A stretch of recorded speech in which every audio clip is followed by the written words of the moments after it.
செய்தியாக பார்த்து வருகிறோம். சேலம் மாவட்டம் சங்ககிரி அருகே டிவிஎஸ் எக்ஸல் மீது கார் மோதி விபத்து ஏற்பட்டிருக்கிறது. அது தொடர்பான நன்மை செய்தியை பார்த்து வருகிறோம்.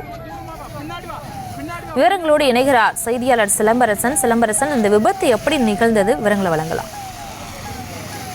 வணக்கம்.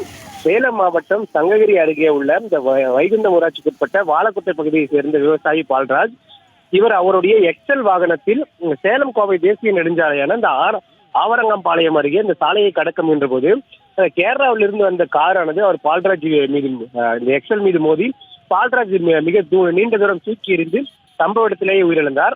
இதனைத் தொடர்ந்து விபத்து ஏற்படுத்திய காரானது சாலை ஓரத்தில் இருந்த பள்ளத்தில் கவிழ்ந்து காரானது முற்றிலுமான எரிந்து சேதமடைந்துள்ளது. மேலும் இந்த காரை இயக்கி வந்த கேரளா மாநிலத்தை சேர்ந்த அஸ்வின் சுரேஷ் என்பவர் படுகாயமடைந்து முதலுதவி சிகிச்சைக்காக சங்ககிரி அரசு மருத்துவமனைக்கு அனுமதிக்கப்பட்டு மேல் சிகிச்சைக்காக ஈரோடு மருத்துவமனைக்கு அனுமதிக்கப்பட்டுள்ளார். இது தொடர்பாக சங்ககிரி காவல்துறையினர் தற்போது வழக்கு பதிவு செய்து அந்த பால்ராஜின் உடலை மீட்டு பிரேத பரிசோதனைக்கு அனுப்பி வைத்து தற்போது விசாரணை மேற்கொண்டு வருகின்றனர்.